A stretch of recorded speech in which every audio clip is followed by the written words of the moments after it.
حسنت جميع خصاله صلوا عليه। আজ থেকে ১৫০০ বছর আগে তিনি মানুষের সামনে এটি পেশ করলেন যে এই পৃথিবীর শেষ কথা নয়, আর একটা জায়গা আছে যেই জায়গায় এই পৃথিবীর সব কাজের হিসাব দিতে হবে, সেই জায়গাটায় আমাদের সকলকে উঠতে হবে।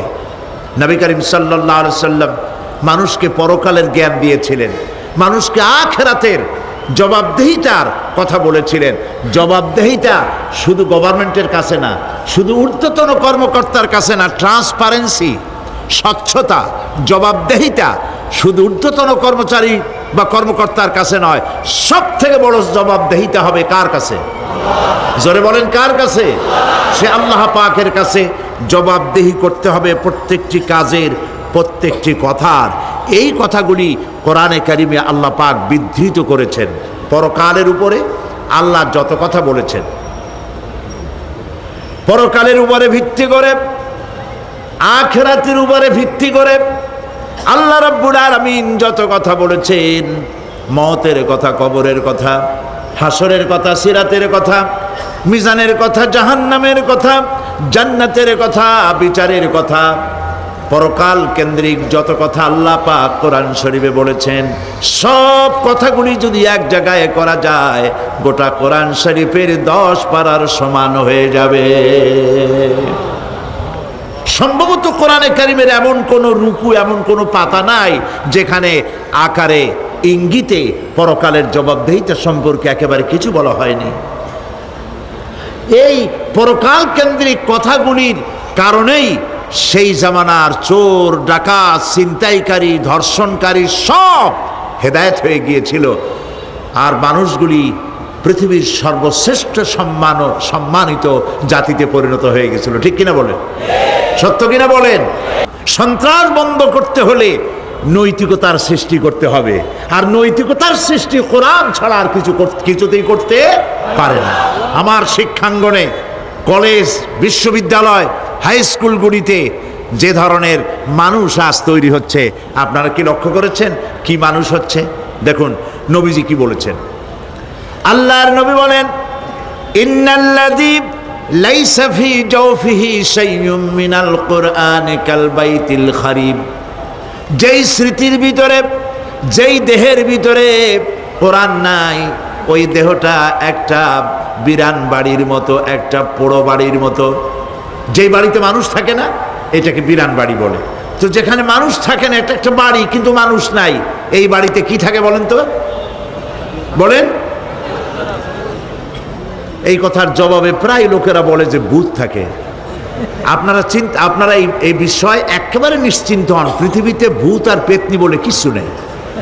খামোখাই আপনারা ভয় পান, ভূত পেতনি নেই। যে ঘরে মানুষ নাই সেখানে চামচিকা থাকে, সেখানে বিচ্ছু থাকে, সাপ থাকে, সেখানে এই ধরনের সরীসৃপ এগুলি থাকে। এখন যেখানে যেই দেহের মধ্যে কোরআন নাই, সেই দেহটা বিরান বাড়ির মতো।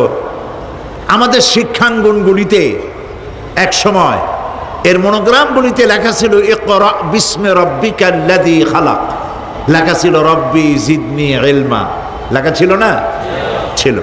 1972 সনে যারা ক্ষমতায় এলেন, তারা এসে আল্লাহর কোরআনের আয়াত দুটি তুলে ফেলে দিলেন। এটি কি মিথ্যে আনা সত্য? তখন কোরআনে কারিম এমনিতেই ওখানে পড়ানো হয় না, পরীক্ষায় পাশ করার জন্য 2-4টা আয়াত, 2-4টা হাদিস, আর তো কিছু নাই। একথা সত্য কিনা? মনোগ্রাম ছিল, কোরআনের আয়াত লেখা ছিল, এই কোরআনের আয়াত তুলে দেওয়া হলো। এখন কোরআন নাই। কোরআন নাই কি আছে? যেই দেহের ভিতরে কোরআন নাই, যে স্মৃতিতে কোরআন নাই, সেটা বিরান বাড়ির মতো। বিরান বাড়িতে বিচ্ছু থাকে, সাপ থাকে, কুইচা থাকে, সেখানে হিংস্র প্রাণী থাকে। যেখানে যে শিক্ষাঙ্গনগুলিতে কোরআন নাই, সেই শিক্ষাঙ্গনিতে ওই সব জিনিস থাকে যা বিরান বাড়িতে থাকে। কথা বুঝতে পেরেছেন?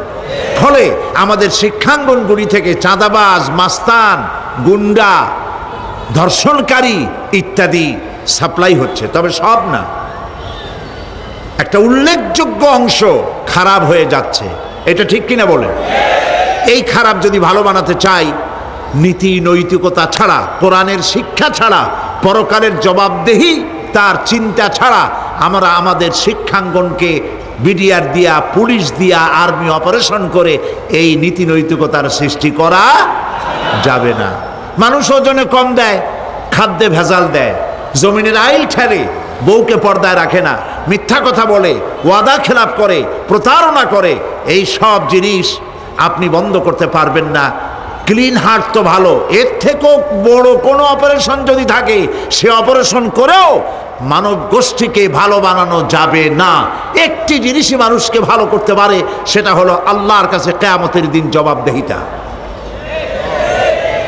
এই জবাবদেহিতার উপরে ভিত্তি করেই আমি আপনাদের সামনে কথা বলতে চাই, যদি আল্লাহ পাক আমাদেরকে তৌফিক দান করেন। আমরা বলি আমিন। কাফেরেরা তিনটি জিনিসের প্রথম জিনিসের সাথে তারা দ্বিমত খুব একটা করতে পারে নাই। তারাও জানতো যে আল্লাহ এক আছেন। তাদের যে দেবতাগুলি ছিল এ সম্পর্কে তাদের ধারণা ছিল যে দেবতাগুলিও ওই আল্লাহর তৈরি করা, তবে আল্লাহর কাজের এরা হলো অংশীদার। যেরকম গভর্নমেন্টের একজন প্রধানমন্ত্রী থাকে আর একজন প্রেসিডেন্ট থাকে, আর বিভিন্ন বিভাগে মন্ত্রীরা থাকে, আল্লাহরও ওইভাবে রাষ্ট্র, আল্লাহ বা ভগবান বা গড, তারও এই বিশ্ব এগুলিকে পরিচালনা করার জন্য বিভিন্ন মন্ত্রণালয় আছে। আর ওই সব মন্ত্রণালয়গুলিতে আমাদের দেবতাগুলিকে এইভাবে শরীক করে রাখা তিনি রেখেছেন। এটা হলো তাদের ধারণা। দুই নম্বরে, নবী করিম সাল্লাল্লাহু আলাইহি ওয়াসাল্লামের রিসালাত সম্পর্কে তাদের এ ব্যাপারে তারা একমত হতে পারে নাই, কিন্তু নবী করিম সাল্লাল্লাহু আলাইহি ওয়াসাল্লাম মিথ্যা কথা বলেছেন, নাউজুবিল্লাহ, এটা তারা ধারণা করতে পারতো না। কারণ 40টি বছর পর্যন্ত একটি মিথ্যে কথা তিনি বলেন নাই। সুবহানাল্লাহ বলেন। নবুয়তের আগ পর্যন্ত কোনো মিথ্যে কথা তার কাছ থেকে লোকেরা শোনে নাই। সুবহানাল্লাহ। সারা জীবনেও তিনি কোনো মিথ্যে কথা বলেন নাই। তৃতীয় যে বিষয়টি, এই বিষয় ছিল তাদের মারাত্মক প্রশ্ন, সেটাই আপনাদের সামনে আমি বলবো ইনশাআল্লাহ। পড়েন আমার সাথে। আউযু বিল্লাহি মিনাশ শাইতানির রাজিম। বিসমিল্লাহির রাহমানির রাহিম। শয়তানের ওয়াসওয়াসা থেকে পানাহ চাই। পরম করুণাময় আল্লাহ রাব্বুল আলামিনের নামে শুরু করছি। আম্মা ইয়াতাসাআলুন আনিন নাবাইল আযীমিল্লাযী হুম ফীহি মুখতালিফুন। كلا سيعلمون ثم كلا سيعلمون। সূরা নাবা। নবী করিম সাল্লাল্লাহু আলাইহি ওয়াসাল্লাম বলেছেন, কেউ যদি দুনিয়ায় বেঁচে থেকে জীবিত চোখ দিয়ে পরকাল দেখতে চায়, পরকাল তো আমরা দেখতেছি না, কি বলেন? আমরা দেখতেছি? আমাদের কোন আত্মীয় স্বজন, মরা আত্মীয় স্বজন বেঁচে এসে ওই জগৎ সম্পর্কে আমাদেরকে কিছু বলতে পারতেছে? কেউ পারেনি। কাজেই সেই পরকালটা কেমন হবে, নবী করিম সাল্লাল্লাহু আলাইহি ওয়াসাল্লাম বলেছেন, কেউ যদি দেখতে চায়, তাহলে দুনিয়ায় বেঁচে থাকা অবস্থায় কেউ যদি পরকাল দেখতে চায়, তাহলে সে যেন সূরা নাবা, সূরা নাজিআত, সূরা তাকবীর, সূরা আল ইনফিতার সে যেন পড়ে। তাহলে কিয়ামত তার চোখের সামনে ভেসে উঠবে। সুবহানাল্লাহ। আল্লাহ পাক বলছেন, আম্মা ইয়াতাসাআলুন, তারা কি সব ব্যাপারে জিজ্ঞাসাবাদ করছে? আনিন নাবাইল আযীম, সেই মহা ব্যাপারটি, সেই মহা খবরের ব্যাপারেই কি তারা এসব প্রশ্ন করছে? আল্লাযী হুম ফীহি মুখতালিফুন, যে ব্যাপারে তারা নিজেরাই মতদ্বৈততায় ভুগছে এবং নিজেরাই ঠাট্টা বিদ্রুপ ইত্যাদি করে বেড়াচ্ছে। কাল্লা সায়ালামুন, কখনো নয়, অবশ্যই তারা জানতে পারবে। সুম্মা কাল্লা সায়ালামুন, পুনরায় বলছি, অবশ্যই তারা এই বিষয়টি জানতে পারবে। এ হলো আয়াত যদ্দূর পড়েছিলাম তার শাব্দিক তর্জমা। এরা আম্মা ইয়াতাসাআলুন আনিন নাবাইল আযীম। নাবাইল আযীম বলতে কিয়ামত এবং পরকালকে বোঝায়। ইয়াতাসাআলুন বলতে জিজ্ঞাসাবাদ। পরস্পর পরস্পরকে তারা জিজ্ঞাসা করতো, কি ভাই আমরা নাকি মরে যাব, তারপর নাকি জিন্দা হব, এটা কেমন কথা? আল্লাযী হুম ফীহি মুখতালিফুন, যে বিষয় নিয়ে তারা পরকালের বিষয়টি নিয়ে পরস্পর পরস্পরে ঠাট্টা করত, বিদ্রূপ করত। পরকাল সম্পর্কে অবিশ্বাসী যারা ছিল তাদের প্রশ্নগুলো কিরকম ছিল, কোরআনে কারীম তা বিধৃত করছে। প্রিয় ভাই সব, কোরআন কোনো গোপন কিতাব নয়। আল্লাহ পাক কোনো জিনিস গোপন রাখেন নাই, সব জিনিসকে মানুষের সামনে স্পষ্ট করে দিয়েছে। সুবহানাল্লাহ বলেন। কিন্তু এখানে একটা দুঃখ আছে, সেটা হলো এই যে কোরআন শরীফ সম্পর্কে আমাদের মুসলমানদের একটি গ্রুপ, একটি দল, তারা বলে বেড়ান যে কোরআন তো আসলে আমরা বুঝবো না, আমরা হলাম পাবলিক, কোরআনের আমরা বুঝবো কি, এগুলি সব আলেম ওলামাদের কাম, আমরা বুঝবো না। আসেন আমাদের অন্যরা কি বলে, হুজুররা কি বলে দেখি, সেই সব বইপত্র পড়ি। প্রিয় ভাই সব, বুজুর্গরা মুরব্বীরা যে কথা বলেন সে কথা যে সঠিক তা বোঝার জন্যই তো কোরআন প্রয়োজন। কোরআনই যদি না বুঝলেন তাহলে তারা আপনাদেরকে বিভ্রান্ত করছে কিনা সেটা তো আপনি বুঝতে পারবেন না। কথা ঠিক কিনা বলেন? এখন কোরআন বোঝা যারা বলেন যে এটা কোরআন বোঝা সহজ নয়, কঠিন, আমার চিন্তায় এই লোকগুলি, এই বিশাল একটি গ্রুপ, একটি দল, শয়তানের বড় রকমের ওয়াসওয়াসার ভিতরে তারা নিমজ্জিত হয়ে গেছে। আল্লাহ মেহেরবানি করে এই ভাইদের দৃষ্টিকে খুলে দিন, যাতে তারা বুঝতে পারে যে কোরআন শুধু আলেম ওলামাদের জন্য নয়, কোরআন পৃথিবীর সমস্ত মানুষের জন্য। হুদাল্লিল আলিমিন তো আল্লাহ পাক বলেন নাই আলেমদের জন্য নাজিল করেছি, তা তো বলেন নাই, বলেছেন হুদাল্লিন নাস, সমস্ত মানুষের জন্য কোরআন দেওয়া হয়েছে। এখন কোরআন বোঝা কঠিন না সহজ? এই প্রশ্নের জবাবে আল্লাহ রাব্বুল আলামিন, আমরা প্রশ্ন করব, আমাদের প্রশ্ন করার অনেক আগে আল্লাহ রাব্বুল আলামিন সূরা কামারের ভিতরে একটি প্রশ্নের জবাব 4 বার দিয়েছেন। আল্লাহ পাক বলেছেন, ওয়া লাকাদ ইয়াসসারনাল কুরআনা লিযিকর ফাহাল মিন মুদ্দাকির।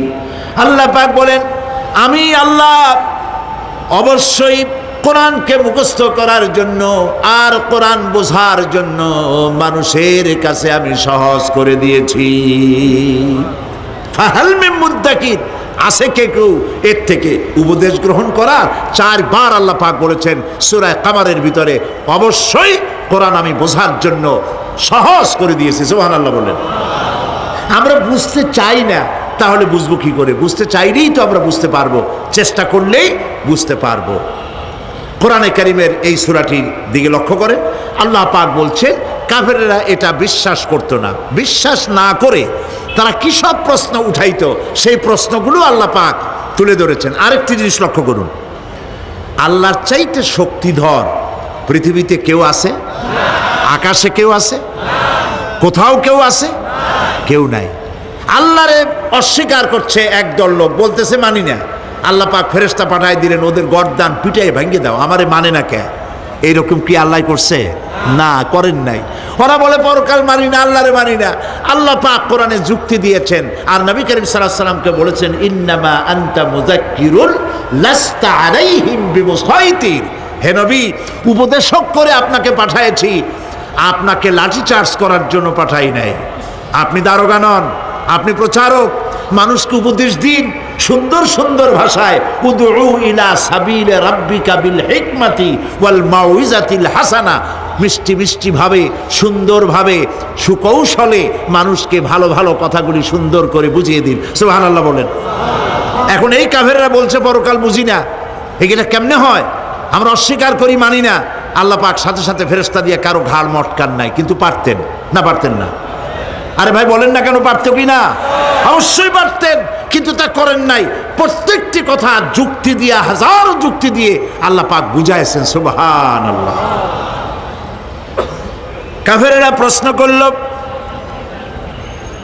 তারা বলতো আমাদের এই জীবন শেষ, মৃত্যুর পরে আমাদের আর নতুন করে ওঠা লাগবে না।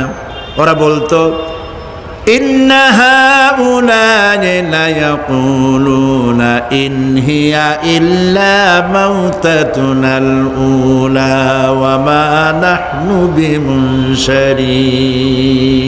তারা বলতো এই জীবনটাই আমাদের শেষ, এইখানে আমরা মৃত্যু ছাড়া, আমাদের এই জীবন ছাড়া আর কিছুই নাই, আর আমাদেরকে পুনরুত্থিত করা হবে না। পরিষ্কার তারা বলতো যে আমাদেরকে পুনরুত্থিত করা হবে না। এরপরে তারা আরো বলতো মা নাদরি মাসসাআতু ওয়ান নাযুন্নু ইল্লা যান্না ওয়া মা নাহনু বিমুস্তাইকিনিন। ওরা বলতো কিয়ামত কি জিনিস তা আমরা জানি না, আমরা বুঝি না, আমরা শুধু অনুমান করি মাত্র, আর আমাদের বিশ্বাস হলো আমাদেরকে কখনোই উঠানো হবে না, পুনরুত্থিত আমরা হব না। প্রিয় ভাই সব, এইভাবে তারা পরকালকে অস্বীকার করার কথাগুলি তারা বলতো। কাফেরেরা প্রশ্ন তুলতো আমরা আর আমাদের মৃত্যুর পরে আর আমাদেরকে জিন্দা করা হবে না। আখিরাতের জীবন সম্পর্কে কাফেরেরা আরো বলতো ওয়াকালু আইযা কুন্না ইযামান ওয়া রুফাতান আইন্না লামাবউসুনা খালকান জাদীদা। তারা বলতো যে আমরা মরে যাওয়ার পর আমাদের গোশতগুলি মিশে যাবে, হাড্ডি গুড্ডিগুলি পচে যাবে, এরপরে আমাদেরকে নতুন করে চিন্তা করা হবে। এটা মাথার মধ্যে ঢোকে না, কি আশ্চর্য ধরনের কথাটা হবে কি করে? কাফের বেঈমানেরা আরো নানা ধরনের প্রশ্ন তারা করত। তারা বলতো আইদা মিতনা ওয়া কুন্না তুরাবান যালিকা রাজউম বাঈদ। আমরা মাটিতে মিশে যাব, তারপরেও কি আমাদেরকে চিন্তা করা হবে, আমাদেরকে আবার উঠানো হবে? এটা তো বুদ্ধির, এটা চিন্তার বাইরের কথা, এটা তো মানতে পারি না। আসলে কাফেরদের এই বক্তব্য অনুযায়ী পরকালের জীবন বুদ্ধি বহির্ভূত নয়। ওরা যে বলে যে এটা আমাদের বুদ্ধিতে কুলায় না, আসলে তারা বুদ্ধি খাটায় নাই। কাফের তো বুদ্ধি খাটায় নাই। যেমন আমাদের ইউনিভার্সিটিতে ঢাকা বিশ্ববিদ্যালয়ে একজন ছিল, হ্যাঁ আমি নাম নাই নিলাম, আপনারা তো বুঝে ভালাইছেন। সে কয় যে পরকাল বিশ্বাস করি না, বিয়ে টিয়া মানি না, মরা এটা হইতে পারে কিন্তু মরার পরে আরেকটা জীবন হবে, ওইখানে হিসাব হবে, বিচার হবে, এই সমস্ত মানি না। এর থেকে আমারে তোমরা, আমি মরার পর হ্যাঁ মানে গোসল করাইও না, কাফন পরাইও না, জানাজা মানাজা এইগুলি আমি বিশ্বাস করি না। নাউযুবিল্লাহ। কত বড় কপাল পোড়া, কত বড় কপাল পোড়া! ও মরার পর তার এই চিন্তা সম্পর্কে যখন আমি জানতে পেরেছি, আমার ধারণা হয়েছে ওই লোকটার উপরে আমার খুব দুঃখ হয় না। যেরকম কত কাফের আসছে, কত নাস্তিক আসছে, বিদায় হয়ে গেছে, এগুলো কোনো ব্যাপার না দুনিয়ার ইতিহাসে। সব থেকে বড় ব্যাপার হলো এই লোকটি বাংলা বিভাগে বছরের পর বছর, যুগের পর যুগ শিক্ষকতা করেছে ঢাকা বিশ্ববিদ্যালয়ে। সে কত সোনার টুকরা ছেলেকে কয়লার খনি বানায় দিয়েছে। এই জন্য বিশ্ববিদ্যালয়ে যারা চাকরি করে সরকারের দেখা উচিত কাদেরকে চাকরি, সেখানে শিক্ষকতা করার জন্য কাদেরকে নিয়োগ করা হচ্ছে, তারা নামাজি কিনা, তারা পরিষ্কার কিনা, তারা জেনাকার কিনা, তারা মদ খায় কিনা, তারা শয়তানি করে কিনা, দেখে শুনে ভালো মানুষ দেওয়া উচিত। মরে গেল, তারপরে তাকে রাখা হলো ডায়াবেটিক সেন্টারের মারিচুয়ারি ডিপ ফ্রিজের মধ্যে। তিনি বলে গেলেন আমি মরার পর আমাকে মেডিকেল কলেজে পাঠায় দিও, তারা আমারে কাটা ছেঁড়া করিয়া তারপরে অপারেশন শিখবে। তো তার নসিহত অনুযায়ী তাই করা হলো। ওসিয়ত অনুযায়ী যখন মেডিকেল কলেজের ছেলেরা টের পেল যে ওই নাস্তিকরা আনতেছে মেডিকেল কলেজে অপারেশন করে আমাদের শেখাবার জন্য, তারা বললো আল্লাহর হস্তে মাপ চাই, এই শয়তানের এদিকে আনবেন না। কারণ সারা জীবন সে আল্লাহরে মানে না, অস্বীকার করেছে। পরে কাটা ছিঁড়া করে আমরা যদি কিছু শিখি তো তাই দিয়া যে রুগী ভালো হবে, অপারেশন করলে সেটাও মরবে। সুতরাং মাপ চাই, ফিরাও। ফিরাইয়া এখন ওইটার কি অবস্থা হয়েছে আমি জানি না, লেটেস্ট নিউজ জানি না কোথায় আছে। যদি এখন কবর তো কপালে হইল না, এখন যদি রাস্তাও ভালায় দেয় আমাদের দেশে কুত্তাও খাবে না, কারণ কুত্তাগুলি আমাদের দেশে এত অভদ্র না যে এত পচা বাসি লাশ খাবে, ওদেরও একটা রুচি টুচি আছে। প্রিয় ভাই সব, এদের চিন্তা, এদের বুদ্ধি হলো, এদের বুদ্ধি সীমিত বুদ্ধি। আর আল্লাহ কোরআনে বুদ্ধির কথা বলেন নাই, আল্লাহ বলেছেন জ্ঞানের কথা। আর ওরা হলো বুদ্ধিজীবী। ওরা কি জীবী কন? বুদ্ধিজীবী। আচ্ছা, আপনারা একটা প্রশ্নের জবাব দেন তো, দুনিয়ার সব থেকে বড় বুদ্ধিজীবী কেনা? মাশাআল্লাহ, আপনাদের ওয়াজ না শুনাইলেও হবে, আপনারা তো জানি ফেলাইছেন সব। সব থেকে বড় বুদ্ধিজীবীর নাম হলো শয়তান, আর সব থেকে বড় জ্ঞানীর নাম হযরত আদম আলাইহিস সালাম। মানুষের মধ্যে সর্বপ্রথম আল্লাহকে জ্ঞান দান করেছিলেন। সুবহানাল্লাহ। আল্লাহ পাক কোরআনের মধ্যে কোথাও বলেন নাই যে আমি বুদ্ধি দিছি। আল্লাহ পাক বলেছেন ওয়া আল্লামা আদামাল আসমাআ কুল্লাহা, আমি আদমকে সমস্ত জিনিসের জ্ঞান দিয়েছি, নামগুলা শিখাইছি। সুবহানাল্লাহ। ওয়ালাকাদ আতাইনা লুকমানাল হিকমা, আমি লোকমানকে জ্ঞান দান করেছি। ওয়ালাকাদ আতাইনা দাউদা ওয়া সুলাইমানা ইলমা, আমি দাউদ আর সুলাইমানকে কি দিছি? বুদ্ধি দিছি। কি দিছি? জ্ঞান দান করেছি। ইব্রাহিম আলাইহিস সালাম বলেছেন, হে আমার আব্বা, হে আমার পিতা, আমার কাছে এমন জ্ঞান এসছে যে জ্ঞান আপনার কাছে নাই। ফাত্তাবিউনি আহদিকা সিরাতান সাবিয়্যা, আপনি আমার অনুসরণ করেন, আমি আপনাকে সোজা রাস্তায় উঠায় দেব। সুবহানাল্লাহ। আমার কাছে এমন ইলম আসছে। কোরআনে কারিমে আল্লাহ রাব্বুল আলামিন বুদ্ধি শেখো, আল্লাহর কাছে বুদ্ধি কামনা করো, এটা তিনি এক জায়গাও বলেন নাই। বলেছেন আমার কাছে দোয়া চাও, রব্বি জিদনি ইলমা। পড়েন সবাই, রব্বি জিদনি ইলমা।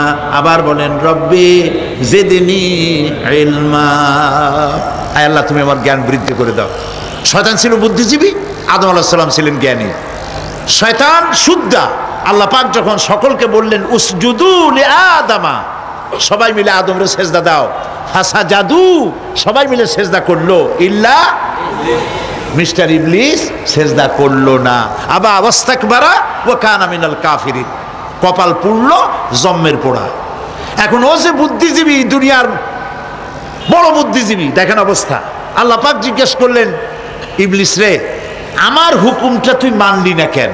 কোন জিনিস তোরে বাধা দিল আমার হুকুম অমান্য করতে? মানলি না কেন? ও তখন, ও তো বুদ্ধিজীবী, বুদ্ধির আশ্রয় নিয়েছে।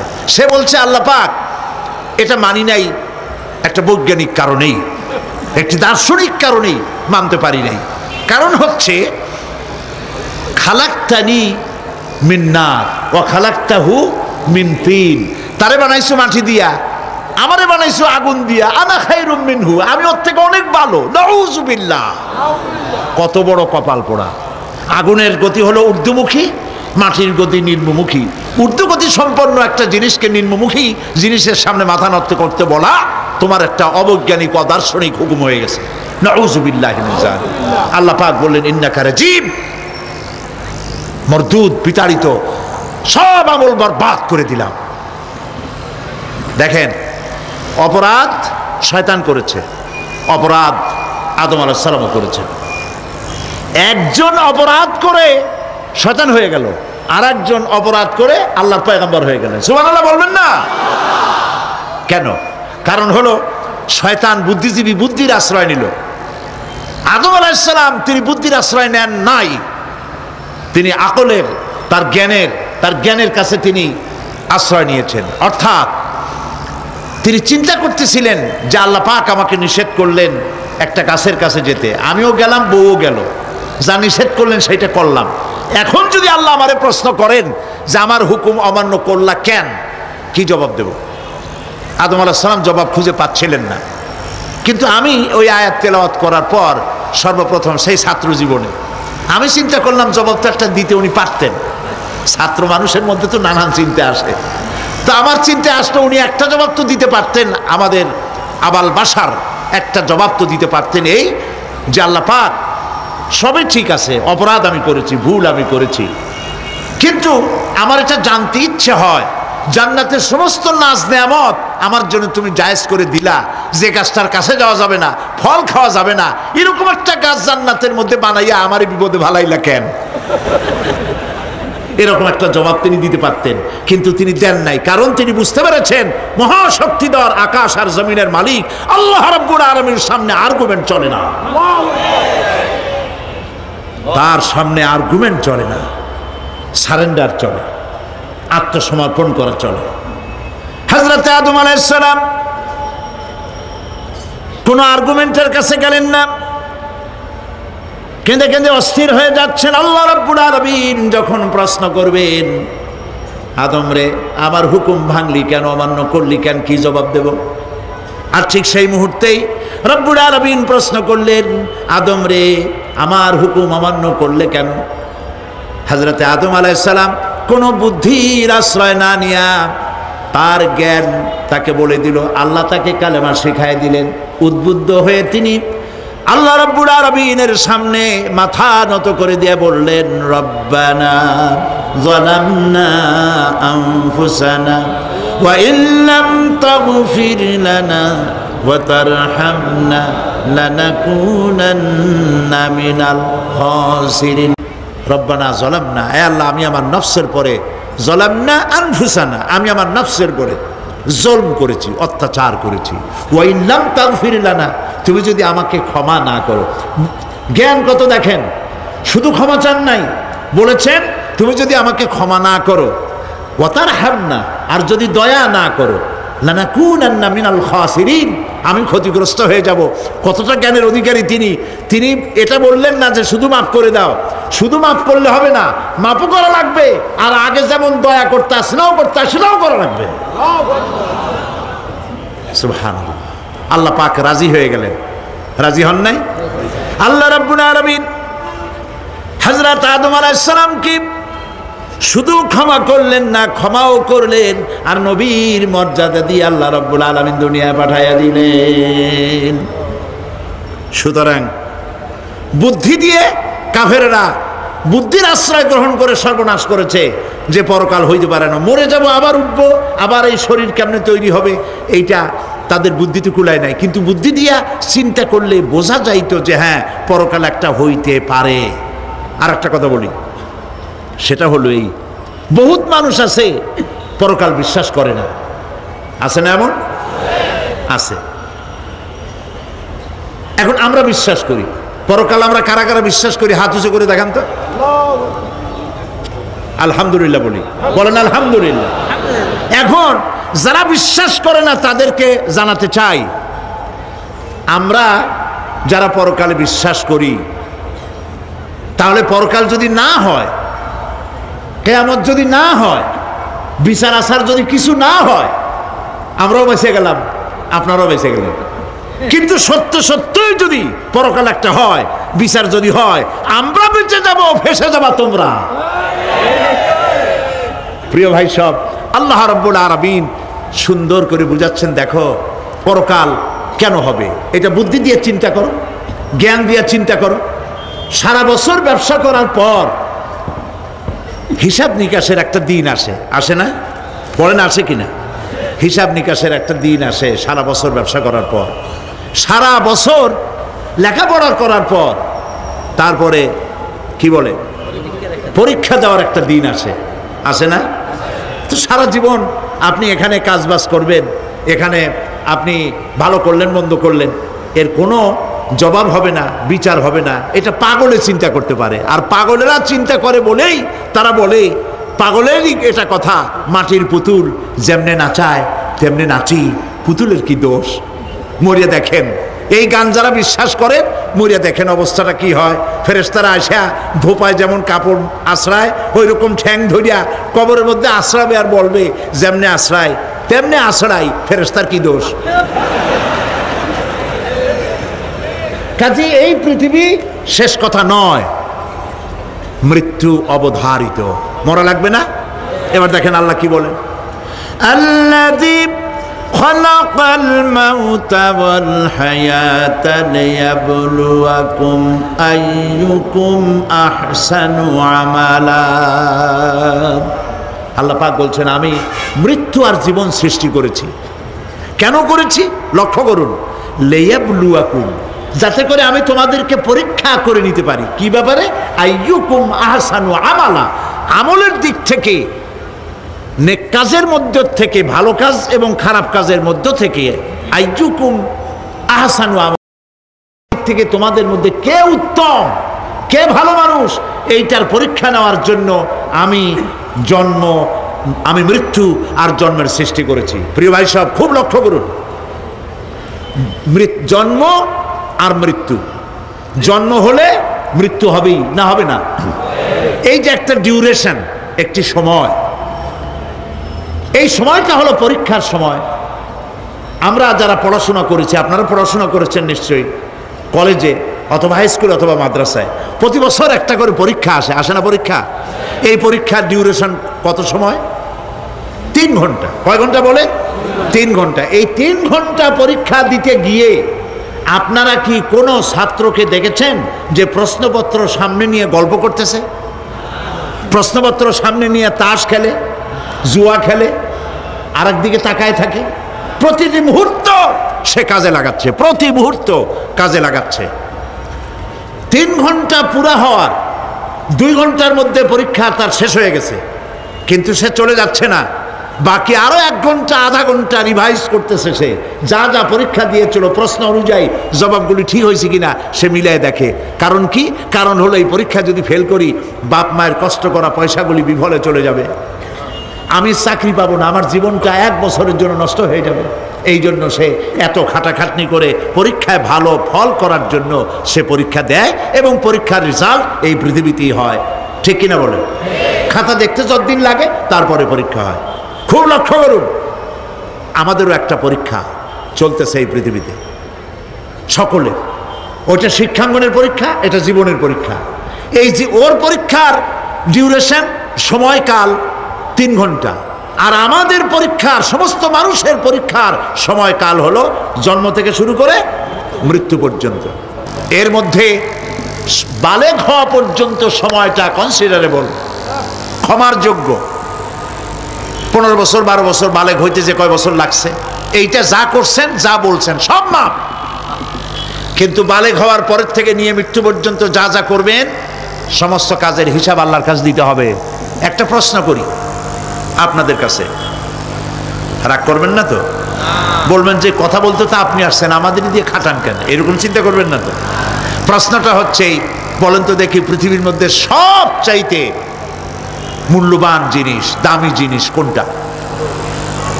হ্যাঁ, ইখতিলাফ হয়ে গিয়েছে, ইখতিলাফ হয়েছে। কেউ বলেছে যৌবন, কেউ বলেছে কোরআন, কেউ বলেছে ইসলাম। আর যারা বেশি বুদ্ধি রাখে তারা খামোশ, তারা কথা বলে নাই। কোনটা কইয়া কোন জ্বালা, চুপ করে থাকাই ভালো। সব থেকে মূল্যবান জিনিসের নাম সময়। সব থেকে মূল্যবান জিনিসের নাম কি? এবার বলেন, এই পৃথিবীর মানুষ সব থেকে অপচয় করে কোন জিনিসে? সময়। সময়ের অপচয় আমরা যা করি। বাড়িতে আজকে রাত্রে ক্যালকুলেটর, কম্পিউটার, ক্যালকুলেটর না থাকে যদি কাগজ কলম হাতে নেন। জীবনের 15 বছর বাদ দেন, এখন আপনার বয়স এখন যা, এই বয়সে প্রতিদিন ওই যৌবন প্রাপ্তির পর থেকে নিয়ে এই পর্যন্ত প্রতিদিন টেলিভিশনের সামনে নাটক দেখার জন্য, সিনেমা দেখার জন্য, ন্যাশনাল জিওগ্রাফি দেখার জন্য, ডিসকভারি দেখার জন্য, স্পোর্টস দেখার জন্য প্রতিদিন কয় ঘন্টা টিভির সামনে আপনি বসেন। এরপরে আপনি এগুলিকে সপ্তাহে কয় ঘন্টা হয়, মাসে কয় ঘন্টা হয়, বছরে কয় ঘন্টা হয়। বয়স এখন আপনার 50 বছর, 15 বছর বাদ দেন, 35 বছর হিসাব করেন কয় বছর আপনি টেলিভিশনের সামনে বসা ছিলেন। আমার কথা কি মাথায় ঢুকছে? কয় বছর টেলিভিশন আর সিনেমা হলে বসা ছিলেন? চায়ের দোকানে গল্প করতে গিয়ে, আড্ডা মারতে গিয়ে কতটা সময় নষ্ট করেছেন? রবীন্দ্রনাথ, যতীন্দ্রনাথ, যোগীনাথ, তারপরে শরৎচন্দ্র, এই সমস্ত এই নাম মনে আসলো। কবি, সাহিত্যিক, ঔপন্যাসিক, নাট্যকার, তাদের বইপত্র, গল্পের বই, ভূতের গল্প, এই সমস্ত গল্পের বই পড়িয়া জীবনে কতটা সময় নষ্ট করেছেন। সবগুলি এক জায়গায় করেন, সবগুলি এক জায়গায় করেন, এরপরে আপনার চোখ ছানা বড় হয়ে যাবে। দেখতে পাবেন আপনার জীবনের উল্লেখযোগ্য 35 বছরের কম করে হলেও 20 বা 25 বছর অপচয় হয়ে গেছে, নষ্ট হয়ে গেছে। ইন্না লিল্লাহি ওয়া ইন্না ইলাইহি রাজিউন। জীবনের সব থেকে মূল্যবান সময়গুলি নষ্ট করে ফেলেছি আমরা। আল্লাহ পাক বলেছেন পরীক্ষা নেওয়ার জন্যই এই পৃথিবীতে দিয়েছিলাম। এখন ওর পরীক্ষার, ছাত্রের পরীক্ষার সময় 3 ঘন্টা, রেজাল্ট আউট হবে এখন। আর আপনার আমার পরীক্ষা মৃত্যুতে, জন্ম থেকে শুরু মৃত্যু পর্যন্ত, কিন্তু রেজাল্ট এখানে আউট হবে না। রেজাল্ট আউট হবে কোথায়? কিয়ামতের দিন। কোথায় হবে? হতেই হবে কিয়ামতের দিন। সেদিন এই পৃথিবীতে যারা ভালো কাজ করবে, ভালো কাজের জন্য আল্লাহ পুরস্কার দিবেন, আর মন্দ কাজ যারা করবে তাদের জন্য তিরস্কার তারা পাবেই। এই জন্য বিচার, কিয়ামত হওয়া, বিচার হওয়া, এটা বিবেকের দাবি, এটা জ্ঞানের দাবি। যারা বুদ্ধিজীবী দাবি করে কপাল পোড়া, এরা এটা বোঝে না, এদের মাথার মধ্যে এটা ঢোকে না। ঠিক কিনা বলে? প্রিয় ভাই সব, কিয়ামত হবে এবং কিয়ামতে আল্লাহর দরবারে আমাদের সকলকে উঠতে হবে, এতে কোনো সন্দেহের অবকাশ নেই। এবার দেখেন আল্লাহ পাক এবার যুক্তি দিয়ে বুঝাচ্ছেন। সুবহানাল্লাহ বলেন।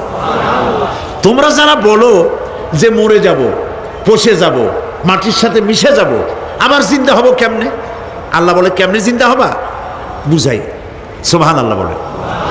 আল্লাহ রাব্বুল আলামিন বলেন আল্লাহুল্লাযী আরসালার রিয়াহা ফাতুসিরু সাহাবা فسقناه إلى بلد ميت فأحيينا به الأرض بعد موتها كذلك النشور।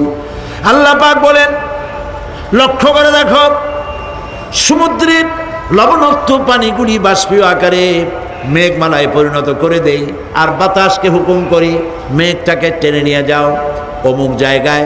আল্লাহ যেখানে বৃষ্টি দিতে চান, বাতাস মেঘকে ঠেলে নিয়ে সেখানে নিয়ে আসে, বৃষ্টির পানিগুলি পড়ল।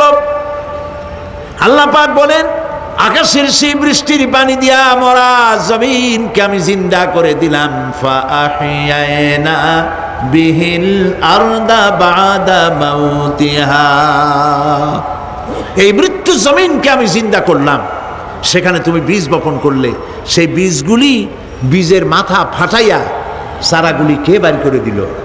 মাটির আস্তরণ, মাটির আস্তরণের মধ্যে কদুর বিচি, লাউর বিচি। আপনারা কদু কর না লাউ বলেন? যেটাই হোক, বুঝলেই হইল, কদু অথবা লাউ একই কথা। অথবা যে কোনো শাক সবজি, উদ্ভিদ, এর চারা, এর বীজ মাটিতে দেওয়া হলো। মাটিটা ফেটে চারা, যে পাতা দুটো বেরিয়ে আসলো, এই পাতা কি শক্ত না নরম? তাহলে মাটিটা ফাটাইয়া পাতা দুটো বাইর করে দিল কে? সুবহানাল্লাহ বলে। রব্বুল আলামিন দৃষ্টান্ত দিয়ে বুঝাচ্ছেন, আলাম ইয়াকুন নুতফাতাম মিন মানিয়্যিন ইউমনা সুম্মা কানা আলাকাতান ফাখালাকা ফাসাওয়া ফাজআলা মিনহু যাওজাইনি যাকারা ওয়াল উনসা। আল্লাহ পাক বলেন, মানুষকে নিকৃষ্টতম মাতৃগর্ভে নিক্ষিপ্ত এক ফোঁটা পানি ছিল না, আমি তার থেকে আকার আকৃতি দিয়ে সুগঠিত করে মানুষের আকার দান করেছি, আর মায়ের পেটের ভিতরে আমি নারী আর পুরুষ বানাইছি, কন্যা সন্তান এবং পুত্র সন্তান বানাইছি। সুবহানাল্লাহ কোন। এখন মানুষে কয় যে আমরাও পারি। এই যে ক্লোনিং সিস্টেম একটা শুরু হয়েছে, শুনছেন আপনারা? কথা না কইলে বুঝি কি? ক্লোনিং পদ্ধতি। এটি ক্লোনিং পদ্ধতি, বিজ্ঞানীরা যারাই কাজটা করতেছে তারা বিশ্ব সভ্যতাকে বিনষ্ট করার একটি মারাত্মক কাজে তারা হাত দিয়েছে। ক্লোনিং পদ্ধতিতে যে যা কিছু তৈরি হয়, এর আগে ভেড়ার বাচ্চা হয়েছে, ছাগলের বাচ্চা বানাইছে, সেগুলি তার মায়ের মতোই হয়েছে অথবা পিতার মতো হয়েছে। পিতার ডিএনএ নিয়ে একটা পুরুষ জাতীয় জন্তুর ডিএনএ অথবা স্ত্রী জাতীয় একটি জন্তুর ডিএনএ নিয়ে তারপরে বিশেষ প্রক্রিয়ার মাধ্যমে সন্তান এই বাচ্চা উৎপাদনের ব্যবস্থা তারা শুরু করেছে পশু দিয়ে। এরপরে মানুষ এভাবে করা যায় কিনা সেই চিন্তা তারা করেছে। ইতিমধ্যে নাকি দুটো বাচ্চা হয়েছে, এটা সত্য না মিথ্যা এখনো যাচাই করা যায় নাই। কিন্তু পশুর থেকে যেগুলো হয়েছে সবগুলি রোগ নিয়ে আসছে পৃথিবীতে, গেল 1 নম্বর কথা। 2 নম্বরে ডিএনএর মাধ্যমে যে মানব শিশু পয়দা হয় তার সবগুলি তার মায়ের অনুকরণে হয়, একেবারে অবিকল মায়ের চেহারা নিয়ে আসতেছে, অবিকল পিতার চেহারা নিয়ে আসতেছে। চিন্তা করুন, এই মেয়ে যখন বয়সপ্রাপ্তা হবে তখন তার পিতা কি করে বুঝবে তার বউ কোনটা আর মেয়ে কোনটা? উচিত হবে পৃথিবীর সমস্ত নেতৃবৃন্দ, বিশ্ব নেতৃবৃন্দের ঐক্যবদ্ধ হয়ে এই দুঃসাহসিক কাজকে বাধা দিয়ে বন্ধ করে দেওয়া উচিত। আল্লাহর সৃষ্টির সাথে পাল্লা দিতে গেলে ধ্বংস ছাড়া পথ থাকবে না। লক্ষ্য করেছেন? আপনি সাক্ষী দিলে আজ এক সাক্ষী দেবেন, কালকে বলবেন যে ওই সাক্ষী আমি দেইনি। আজকে সই করেছেন, কালকে বলবেন ওই সই আমি করি নাই। কিন্তু আল্লাহ রাব্বুল আলামিন আপনার ফিঙ্গারপ্রিন্ট, আপনার আঙ্গুলের ছাপ এমন করে দিয়েছেন, এই আঙ্গুল দিয়ে যদি কাগজের উপর একটা টিপ মারেন, টিপ সই করেন, আপনার বাবা কবর থেকে উঠে এসেও বলতে পারবে না যেটা আপনার না। আদম আলাইহিস সালাম থেকে নিয়ে আজ পর্যন্ত, আজ থেকে নিয়ে কিয়ামত পর্যন্ত যত মানুষ পৃথিবীতে এসেছে আর আসবে, কোন মানুষের আঙ্গুলের রেখার সঙ্গে আর একজন আঙ্গুলের রেখার মিল হবে না। এ হচ্ছে আমার আল্লাহর সৃষ্টি, সুবহানাল্লাহ। সুতরাং তিনি বলছেন, আমি মাতৃগর্ভের ভিতরে সন্তান তৈরি করি, সেই সন্তানকে কোনটা কন্যা সন্তান, কোনটা পুত্র সন্তান আমি বানাই। এই কাজটা যিনি পারেন, এবার দেখেন সামনে কি বলতেছেন আল্লাহ, এই কাজটি যিনি করতেছেন, আলাইসা যালিকা বিকাদিরিন আলা আইয়ুহিয়াল মাউতা। এত বড় কাজ যিনি সম্পাদন করেছেন, এক ফোঁটা নাপাক পানি, এক ফোঁটা নিকৃষ্ট গান্দা পানি যা শরীর থেকে নির্গত হলে পরে গোসল ফরজ হয়ে যায়, এমন এক ফোঁটা পানি দিয়ে তোমার জন্মের উৎপত্তি করেছি, আকার দিলাম, হাত দিলাম, পাও দিলাম, চোখ দিলাম, সুন্দর করে বানালাম, তারপরে পৃথিবীতে পাঠালাম। এরপরে তুমি কি করে মনে করতে পারো যে সেই আল্লাহ তোমার মৃত্যুর পরে আবার চিন্তা করতে পারবে না? আলাইসা যালিক, আল্লাহ পাক কি তোমাকে মৃত্যুর পরে, আলাইসা যালিকা বিকাদিরিন, আল্লাহ পাকের পক্ষে এটা কি সম্ভব নয় যে তোমার মৃত্যুর পরে আল্লাহ আবার চিন্তা করবেন? বলেন অবশ্যই পারবেন, বলেন অবশ্যই পারবেন। প্রিয় ভাই সব, আল্লাহ পাক এর পরে বলছেন, ইয়া আইয়ুহান নাসু ইন কুনতুম ফি রাইবিম মিনাল বা'সি ফাইন্না খালাকনাকুম মিন তুরাব। হে মানব সকল, যদি সন্দেহ হয় যে আমি তোমাদের পরকাল সম্পর্কে, যদি পুনরুত্থান সম্পর্কে যদি তোমাদের সন্দেহ হয়, জানা থাকা উচিত আমি তোমাদেরকে মাটি দিয়ে সৃষ্টি করেছি, মাটির উপকরণ দিয়ে সৃষ্টি করেছি। এই মাটির সাথে মিশে যাবা, আবার উঠানো হবে। মাটিতে কবরের মধ্যে মুর্দা রাখার সময় কি বলি আমরা?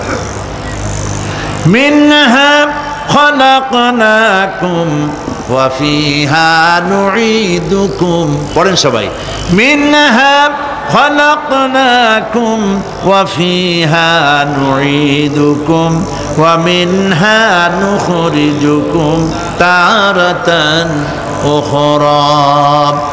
মাতৃগর্ভের ভিতরে মানুষকে আল্লাহ রাব্বুল আলামিন হাত পাও চক্ষু কর্ণনাসিকা দিয়ে সুন্দর করে মায়ের পেটের ভিতরে বানায়া এই পৃথিবীতে আল্লাহ পাক পাঠায় দেন। আর আল্লাহ পাক বলেন, সুম্মা নুখরিজুকুম তিফলা, বাচ্চার আকারে মায়ের পেট থেকে বের করে দিলাম। যে আল্লাহ রাব্বুল আলামিন এইভাবে করে তোমাদেরকে সৃষ্টি করেন। যালিকা বিআন্নাল্লাহা হুয়াল হক। জেনে রাখো, এ সব কিছু এই জন্যই ঘটে যেহেতু আল্লাহ রাব্বুল আলামিন, আল্লাহ তাআলা মহাসত্য, তিনি যা বলেন তাও সত্য, তার কথার মধ্যে কোনো রকমের বৈপরীত্য নাই। ব্যারোমিটার যন্ত্র আছে, যে যন্ত্রের মাধ্যমে আবহাওয়া মাপা হয়, বৃষ্টি হবে কি হবে না, ঝড় হবে কি হবে না, জলোচ্ছ্বাস হবে কি হবে না, এগুলি ব্যারোমিটার যন্ত্র দিয়া, আবহাওয়া মাপা যন্ত্র দিয়ে তারা মাপে। কিন্তু আপনারা কি কখনো শুনেছেন যে রেডিও টেলিভিশনে বলা হয়েছে সন্দ্বীপ, কুতুবদিয়া, হাতিয়া, সেন্ট মার্টিন এবং বাঁশখালী, আর কি কোন দু একটার নাম, কক্সবাজার, পতেঙ্গা ইত্যাদির উপর দিয়ে 280 মাইল স্পিডে ঝোড়ো হাওয়া প্রবাহিত হবে। আগামীকাল 30 ফিট উঁচু হয়ে জলোচ্ছ্বাস হবে, এরকম কথা বলে কেউ? কি বলে? হইতে পারে, হইতে পারে, বজ্রসহ বৃষ্টিপাত হতে পারে। এবার কোরআন শরীফ দেখুন তো, কোরআন শরীফে কোথাও আছে পরকাল হইলেও হইতে পারে, কবর আযাব এটাও হয়তো হইতে পারে, জান্নাত আর জাহান্নাম থাকতেও পারে, এরকম কথা আছে? সব কথা ডাইরেক্ট, কোন কথার ভিতরে কোন রকমের বৈপরীত্য নাই। আল্লাহ রাব্বুল আলামিন বলেছেন ইযাস সামাউ ফাতারাত, আকাশসমূহ যখন বিদীর্ণ হয়ে যাবে, ওয়া ইদাল কাওয়াকিবু তাসারাত, আর যখন তারকাসমূহ বিক্ষিপ্ত হয়ে পড়বে, ওয়া ইদাল কুবুরু বুসিরাত, আর যখন কবরের ভিতরে যা কিছু আছে সব উদ্গীরণ করে দেওয়া হবে। সমস্ত কথাগুলি ডাইরেক্ট। যালিকা বিআন্নাল্লাহা হুয়াল হক, যেহেতু আল্লাহ মহাসত্য। ওয়া মান আসদাকু মিনাল্লাহি কিলা, আর আল্লাহর চাইতে সত্যবাদী আর কে আছে? বলেন আছে কেউ? সে আল্লাহ রাব্বুল আলামিন বলেন এত কিছু কাজ এত সুন্দর ব্যবস্থাপনা করে যিনি করেন, ওয়া আন্নাহু ইউহিল মাউতা ওয়া আন্নাহু আলা কুল্লি শাইইন কাদির। সে আল্লাহ রাব্বুল আলামিন তোমাদেরকে তোমাদের মৃত্যুর পরে আবার জিন্দা করবেন, এতে সন্দেহ করার কোনো কারণ নাই। وأن الساعة آتية لا ريب فيها وأن الله يبعث من في القبور। আল্লাহ পাক বলছেন অবশ্যই কিয়ামত আসবে, তাকে কেউ বিন্দুমাত্র এতে কোনো সন্দেহ নাই। আর وأن الله يبعث من في القبور, আর আল্লাহ পাক অবশ্যই কবরে যা কিছু আছে সব বের করে নিয়ে আসবেন। কান্নাহুম জারাদুম মুনতাশির, যেমন আপনারা দেখছেন কিনা এই যে যখন বন্যা বলে, পানি টানি যখন ওঠে, বন্যা নাকি বলে, তুফান, বন্যা ইত্যাদি যখন হওয়ার সম্ভাবনা হয়, তখন মাটি থেকে, গ্রাম্য পরিবেশে দেখা যায় মাটি থেকে পোকামাকড়গুলি এভাবে উঠতে থাকে। দেখছেন না? আপনারা দেখছেন কিনা? পাখাওয়ালা পিঁপড়াগুলি এইভাবে সব উঠতে থাকে। কান্নাহুম জারাদুম মুনতাশির, এইভাবে করে পোকামাকড় পতঙ্গগুলি যেভাবে মাটি থেকে উদ্গত হতে থাকে, সমস্ত খবরগুলি থেকে মানুষগুলি এভাবে উদ্গত হয়ে যাবে। তবে হ্যাঁ, আপনারা একটা প্রশ্ন করতে পারেন যে কবর দিয়ে সব উঠবে, কিন্তু যে মানুষের বাগে খাইছে তার কি হবে? যে মানুষ আগুনে পড়ে গেছে তার কি হবে? যে নদীর মধ্যে ডুবে গেছে তার কি হবে? যে কুমিরের পেটে চলে গেছে তার কি হবে? এরকম একটা প্রশ্ন আপনারা করতে পারেন। কবর কাকে বলে সেটা আমাদের জানতে হবে। কবর শুধু মাটির গর্তটাকেই কবর বলা হয় না, এটি আলমে বারজাখ, এটি পর্দা, এটা জবনিকা। মৃত্যুর পরের জীবনটাই হলো আলমে আখিরাত পর্যন্ত যাইতে যে জীবনটা লাগে, যে একটি সময় আছে, এই সময়টার নামটাই হলো কবর। সেটা গর্তের মধ্যে হইতে পারে, মাটির মধ্যে, সেটা বাঘের পেটে হতে পারে, সেটা কুমিরের পেটে হতে পারে, সেটা পানিতে পচে যেতে পারে, এটা কোনো বিষয় না। আল্লাহ পাক উঠাতে চাইবেন এবং সমস্ত কিছুকে কিয়ামতের দিন আল্লাহ রাব্বুল আলামিন তার দরবারে হাজির করবে। তাহলে আমরা বুঝতে পারলাম যে কিয়ামত যে হবে এই ব্যাপারে কোনো সন্দেহের অবকাশ নাই। এখন ওই কিয়ামতের দিন আল্লাহ রাব্বুল আলামিন আমাদের বিচার নেবেন, হিসাব করবেন। দুনিয়ায় যে পরীক্ষা দিয়েছিলাম, এই পরীক্ষায় যদি কেউ একবার ফেল করে, আর একবার পরীক্ষা দিয়ে পাস করার সুযোগ আছে, আরো একবার যদি ফেল করে আবার পরীক্ষা দিয়ে পাস করার সুযোগ আছে। 10 বার পরীক্ষা দিবেন, 10 বার ফেল করবেন, 100 বার পরীক্ষা দিবেন, 100 বার ফেল করবেন, তারপরেও আবার পরীক্ষা দেওয়ার সুযোগ আছে। কিন্তু কিয়ামতের ময়দানে যদি কোনো মানুষ তার জীবনের পরীক্ষায় যদি ফেল করে, দ্বিতীয়বার পরীক্ষা দিয়া পাশ করার আর কোনো সুযোগ নাই। এই পৃথিবীতে জজ কোর্টে কেউ হেরে গেল, হাইকোর্টে আপিল করার সুযোগ আছে। হাইকোর্টে যদি হেরে যায়, সুপ্রিম কোর্টে কেস করে জেতার সুযোগ আছে, আপিল করার সুযোগ আছে। সুপ্রিম কোর্টেও হেরে গেল, প্রেসিডেন্টের কাছে জীবন ভিক্ষা চাওয়া যাইতে পারে। কিন্তু কিয়ামতে আখিরাতে আদালতে ওই জায়গায় মানুষ যদি একবার তার জীবনের মামলায় হেরে যায়, দ্বিতীয়বার আপিল করার আর কোনো জায়গা নাই। কঠিন জায়গা, সেই জায়গা হবে এবং সেখানে সবাইকে উঠতেই হবে। সুতরাং এই যে প্রশ্ন করা হয় যে প্রায় এই কিয়ামত কবে হবে, এটা বিশ্বাস করি না, হ্যান ত্যান ইত্যাদি, মরলে আবার জিন্দা করবে কে, এইসব প্রশ্নের কোনো দাম নাই। আল্লাহ পাক এই ব্যাপারে আরেকটি কথা বলছেন, ইয়াসআলুনাকা কাআন্নাকা হাফিয়্যুন আনহা কুল ইন্নামা ইলমুহা ইনদাল্লাহ ওয়ালাকিন্না আকসারান নাসি লা ইয়ালামুন। হে নবী, এরা আপনার কাছে এই প্রশ্নটা করে এইভাবে যে কিয়ামত কবে আসবে, মনে হয় যেন আপনি এটা জানেন। এই ইলম কিয়ামত কবে হবে মনে হয় যেন আপনি এটা জানেন, সেই জন্য তারা এই প্রশ্নটা করছে। আসলে কুল ইন্নামা ইলমুহা ইনদাল্লাহ, কিয়ামত কবে হবে এটা কে জানেন? ওয়ালাকিন্না আকসারান নাসি লা ইয়ালামুন, অবশ্যই অধিকাংশ মানুষেরা এটা জানে না। কিয়ামত কবে হবে এটা একমাত্র আল্লাহ পাক জানেন। পরকালের জীবন যে হবে এতে কোনো সন্দেহ নাই, সেই ব্যাপারে আল্লাহ পাক বলছেন, আআনতুম আশাদ্দু খালকান আমিস সামাউ বানাহা। তোমরা যে পুনরুত্থান সম্পর্কে অস্বীকার করো, এবার চিন্তা করো, তোমারে বানানো কঠিন না ওই মহা আকাশটা বানানো কঠিন? কোনটা কঠিন বলেন না আপনারা, কোনটা কঠিন? আপনারা একটু তাকায় দেখেন তো, এই যে বিশাল প্যান্ডেল, এই প্যান্ডেলে খুঁটি আছে না নাই? আছে কি না? কতগুলা খুঁটি গুনতে আপনার আধা ঘন্টা কানের সময় লাগবে, ঠিক না? এই একটা প্যান্ডেল বানাতে যদি এতগুলি খুঁটি লাগে, তাহলে বিশাল আকাশে যদি এই রকম খুঁটি লাগতো আকাশটারে ঝুলায় রাখার জন্য, তাহলে চিন্তা করেন তো, খুঁটির জ্বালায় গাড়ি গাড়ি চালানো যাইতো? আছে কোনো খুঁটি? জোরে বলেন, আছে? নাই। ওই আকাশটাকে আল্লাহ পাক বলছেন, আনতুম আশাদ্দু খালকান আমিস সামাউ বানাহা। তোমারে বানানো কঠিন না ওই বিশাল আকাশ বানানো কঠিন? কোনটা কঠিন ছিল? তো ওই আকাশটা বানানোই তো আল্লাহ পাকের কাছে সহজ হয়ে গেছে। তাহলে তোমারে একবার বানাইয়া যে একবার বানাতে পেরেছেন তিনি আবার জিন্দা করতে পারবেন না, এই চিন্তা কেন করো?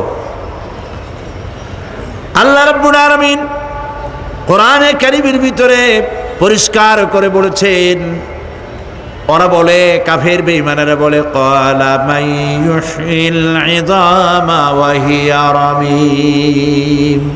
আমাদের হাড় গোড় যখন পচে যাবে, গলে যাবে, কে আমাদের জিন্দা করবে? জবাবে আল্লাহ পাক বলেন, হে নবী আপনি বলুন, কুল ইউহয়িয়াল্লাযী আনশাহা আউওয়ালা মাররা। আপনি বলে দিন যে আল্লাহ রাব্বুল আলামিন একবার তোমাকে সৃষ্টি করেছেন, প্রথমবার যিনি সৃষ্টি করেছেন, দ্বিতীয়বার মৃত্যুর পরে আবার তিনি জিন্দা করবেন। কেন বিশ্বাস করো না? সুতরাং এই যে আল্লাহ পাক মানুষকে জীবন দিয়েছেন, এই জীবনের পরে মৃত্যু, মৃত্যুর পরে আবার আমাদের সকলকে উঠতে হবে এবং আল্লাহ পাকের দরবারে আমাদেরকে উপস্থিত হতে হবে।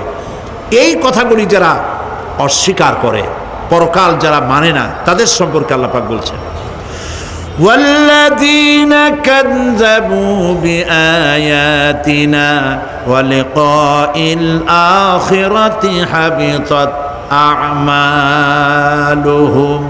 আল্লাহ পাক বলেন, যারা পরকালকে অস্বীকার করেছে, আখিরাত যারা মানে না, তাদের জিন্দেগীর সকল আমলগুলিকে আল্লাহ পাক বরবাদ করে দিবেন।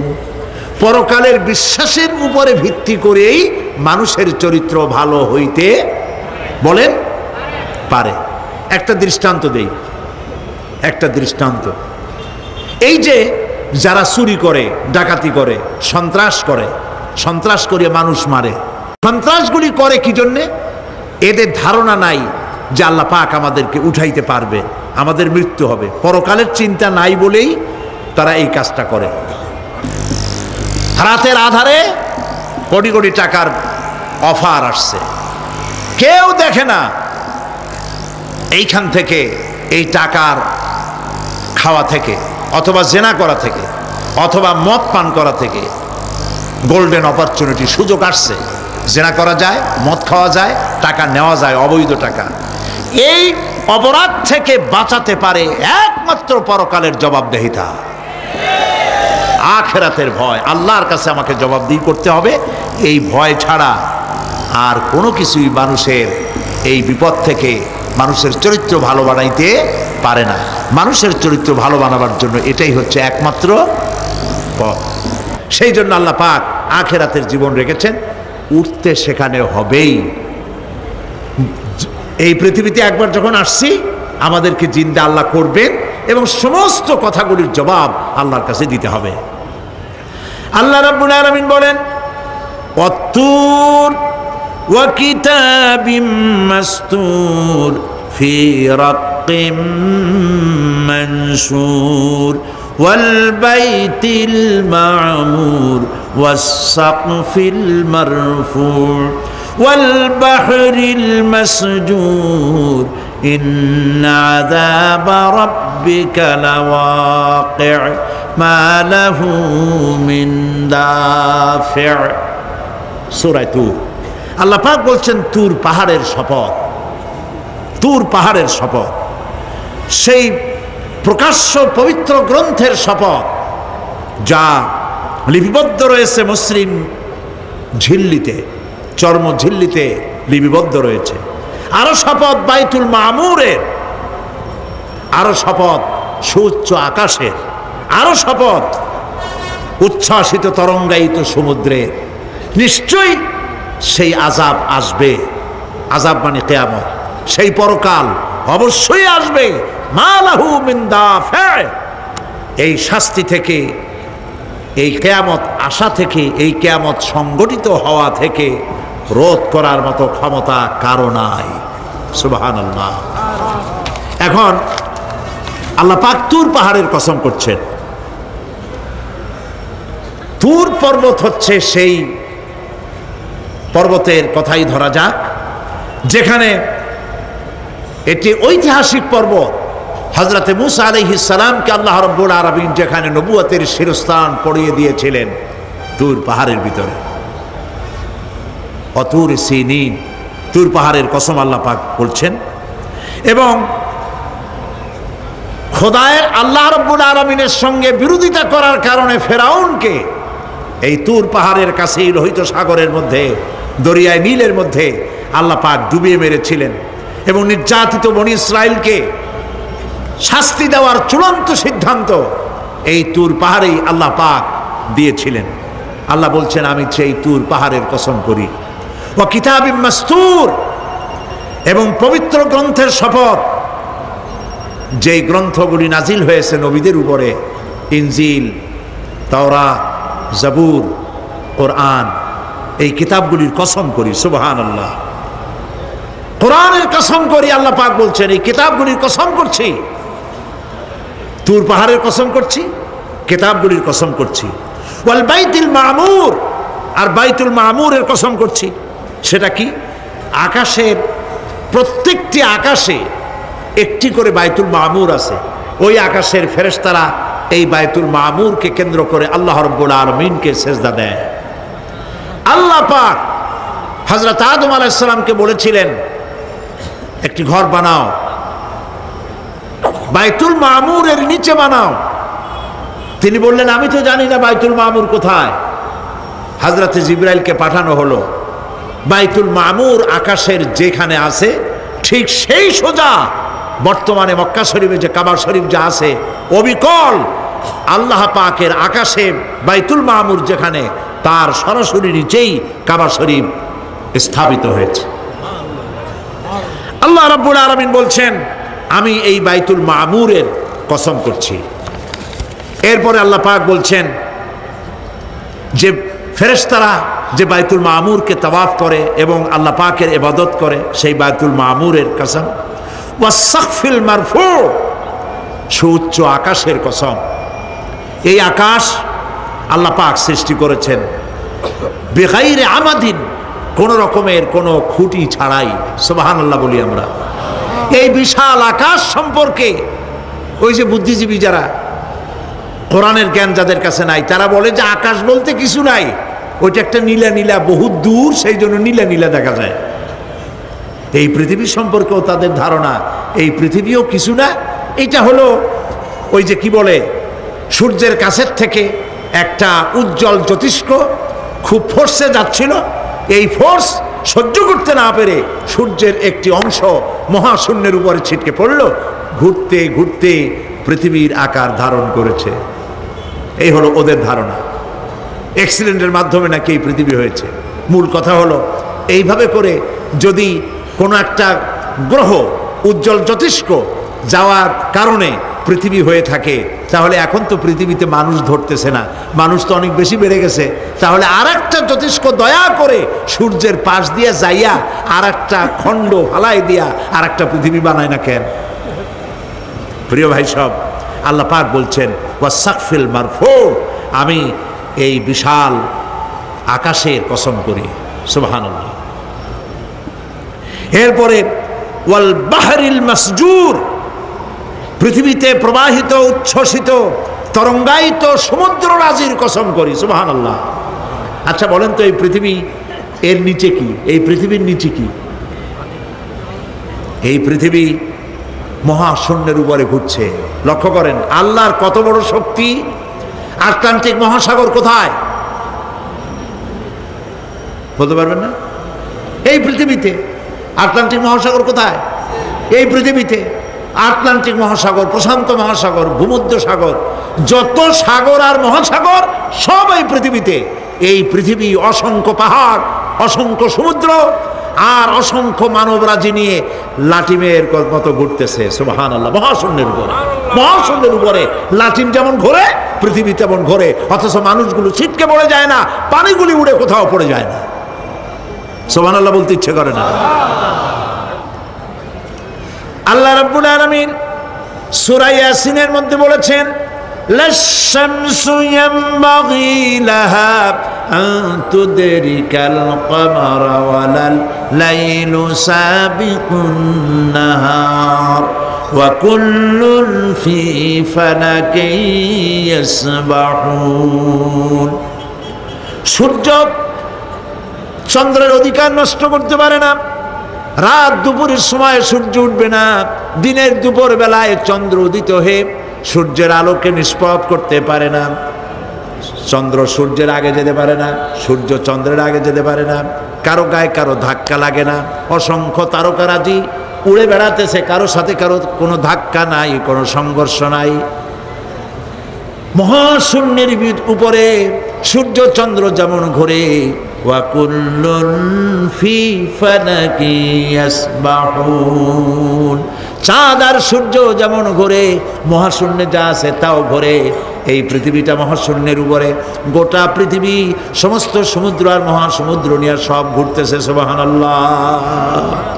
ওয়াল বাহরিল মাসজুর, তরঙ্গায়িত উচ্ছ্বসিত সমুদ্র রাজির কসম করি।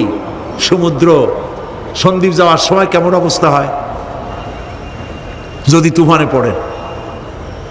দাল্লা মান তাদউনা ইল্লা ইয়াহু, সকলের কথা মানুষ ভুলে যায়। মৌজুন কাল জিবাল, পাহাড়ের মতো যখন ঢেউগুলো আসতে থাকে সবাই সব ভুলে যায়, তখন মনে পড়ে শুধু আল্লাহ। কি মনে পড়ে? আল্লাহ। আল্লাহ কত বড়, সমুদ্রের কাছে যাই দেখেন। সুবহানাল্লাহ। এই বিশাল বিশাল সমুদ্র রাজির কসম করছি। এতগুলি কসম করে আল্লাহ পাক কোরআনে কারীমের মধ্যে বলছেন, দেখো এই সব জিনিসগুলি আমি সৃষ্টি করেছি, আর এই জিনিসগুলির কসম করে বলছি সেই পরকাল অবশ্যই অনুষ্ঠিত হবে, সেই আযাব আসবে। কেউ এই পরকাল অনুষ্ঠিত হওয়া থেকে কেউ ফিরাইয়া রাখতে পারবে না। এখন তোমরা প্রশ্ন করতেছো আল্লাযী ফীহি আল্লাযী হুম ফীহি মুখতালিফুন, এই ব্যাপারে তোমরা ইখতিলাফ করতেছো, মতবিরোধ করতেছো, ঠাট্টা করতেছো, বিদ্রূপ করতেছো।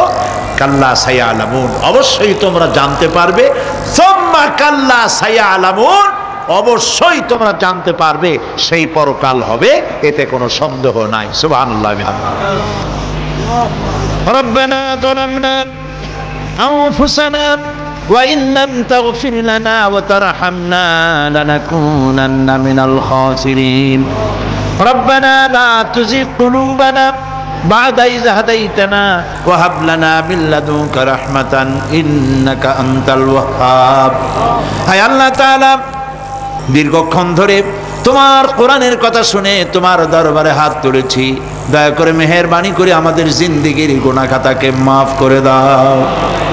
আমাদের মা বাপ মুরব্বিয়ান যারা কবরে চলে গেছে, আল্লাহ তাআলা কবরগুলিকে জান্নাতের টুকরায় পরিণত করে দাও। রব্বুল আলামিন, যেই পরকালের কথা, কিয়ামতের কথা আলোচনা করলাম, সেই কঠিন হাসরের ময়দানে যেদিন পায়ের নিচে হবে তামার মতো মাটি, আর মাথার উপরে প্রকাণ্ড সূর্যের তাপে গুনাহগারের মাথার চান্দি ফেটে গিয়া মগজগুলি গলে গলে নাক কান দিয়ে বেয়ে পড়তে লাগবে। জিহ্বাটা পানির পিপাসায় কুকুরের মতো ঝুলে নাভিস্থল পর্যন্ত পড়ে যাবে। ময়দানে সারা পড়বে পানি পানি বলে। আল্লাহ তাআলা ওই দিনে তোমার হাবিবের হাতের কাউসারের পেয়ালা আমাদের নসিব করে দিও। إنك أنت السميع العليم وتب علينا إنك أنت التواب الرحيم سبحان ربك رب العزة عما يصفون وسلام على المرسلين والحمد لله رب العالمين واجعل آخر كلامنا عند الموت لا إله إلا الله محمد। السلام عليكم ورحمة الله।